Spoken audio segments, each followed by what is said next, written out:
السلام علیکم، welcome back to my channel. کیسے ہیں آپ سب لوگ؟ ہوپفلی اب سب لوگ ٹھیک ہوں گے۔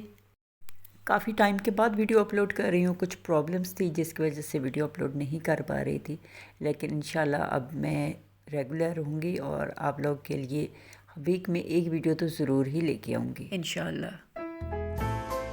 تو آج میں بات کروں گی سوسائٹی کی سیڈ ریالٹی پہ کہ ایک عورت ہی دوسری عورت کی دشمن ہوتی ہے۔ تو یہ سچ ہے کہ عورت ہی عورت کی دشمن ہوتی ہے، نند اور بھابھی کی صورت میں ہو، بہو اور ساس کی صورت میں، دیورانی یا جیٹھانی کی صورت میں، یعنی کہ ہر عورت کو دوسری عورت سے کوئی نہ کوئی پرابلم ضرور ہی ہوتی ہے۔ لائف میں بہت بار ہمیں ایسی سچویشن کا سامنا کرنا پڑتا ہے کہ ہمیں اپنی خواہشات کو مارنا پڑتا ہے۔ عورت کے لیے سننے میں آیا ہے کہ عورت بہت نازک ہوتی ہے، عورت میں برداشت نہیں ہے، لیکن یہ سچ نہیں ہے، کیونکہ ایک عورت ہی ہے جو اپنا گھر بسانے کے لیے ہر قسم کی مشکلات کا مقابلہ کرتی ہے۔ جتنی بھی اس کے راستے میں رکاوٹیں ہیں، اس کو کوئی فرق نہیں پڑتا، ہر طرح کے رویے کو برداشت کر لیتی ہے۔ اس لیے میں کہوں گی کہ عورت کو مرد سے ہی نہیں بلکہ عورت کو عورت سے بھی تحفظ کی ضرورت ہوتی ہے۔ اگر ہم اپنے ارد گرد دیکھیں نا تو بہت سے نیگیٹیوٹی پھیلانے والے لوگ آپ کو ملیں گے، جن میں بہت قریبی جو لوگ ہیں وہ شامل ہوتے ہیں۔ وہ لوگ جو آپ کی لائف کے بارے میں سب کچھ جانتے ہیں۔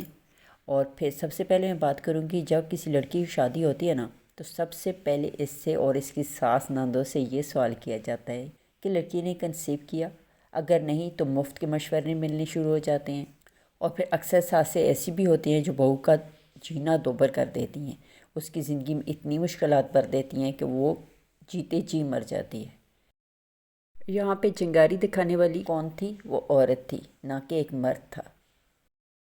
یا پھر شادی کے بعد یا بچے کی پیدائش کے بعد لڑکی پر سوال اٹھانے سٹارٹ ہو جاتے ہیں کہ تم بہت موٹی ہو گئی ہو، بالکل بھی اچھی نہیں لگتی۔ یا پھر ساس کو خوش کرنے بیٹھ جاتی ہیں کہ تمہاری بہو کو دیکھ کر لگتا ہے کہ خوب کھاتے پیتے گھر کی بہو ہے۔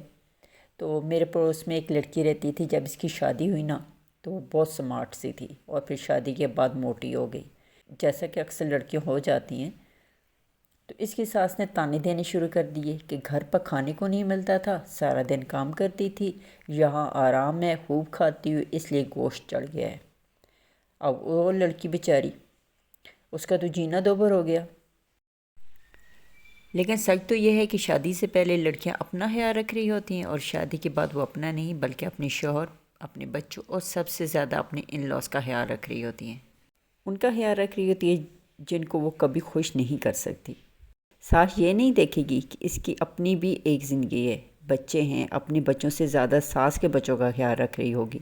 صبح اٹھ کر ہر ایک کی پسند کا ناشتہ بنا کر ان کو آفس بھیجنا، اسکول کالج یا یونیورسٹی بھیجنا، یہ سب اس کی ذمہ داری بن جاتی ہے۔ یہاں پہ میں سب ساسوں کی بات نہیں کر رہی، بہت سی ساسیں ایسی ہوتی ہیں جو بہت زیادہ اچھی ہوتی ہیں، اپنی بہو کو اپنی بیٹی سمجھتی ہیں، لیکن کچھ جگہ پہ بہویں اچھی نہیں ہوتی۔ تو یہ ہر گھر کی کہانی ہے۔ لیکن یہاں پہ میں بات کروں گی کہ بہویں جب اپنے گھر کی ساری ذمہ داریاں سنبھال لیتی ہیں تو ساس کو بھی چاہیے کہ اس کی قدر کرے، دوسروں کے باتوں میں آ کے بہو کی تذلیل نہ کریں۔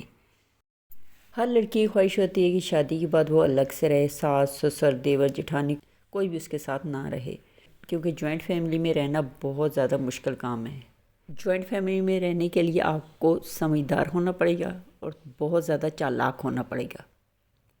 اگر آپ پہلی بہو ہیں گھر کی تو پھر تو چلے گا، پھر تو یہ ہے کہ اتنا مشکل نہیں ہے، لیکن جب آپ سیکنڈ تھرڈ یا فورتھ نمبر پہ ہیں تو آپ کو چالاک بننا پڑے گا، کیونکہ آپ دیکھیں گی کہ وہاں پہ آپ کی جٹھانی بھی موجود ہوگی، تو وہاں پہ آپ کو تھوڑا سا چالاکی اور تھوڑا سی سمجھداری سے کام لینا پڑے گا۔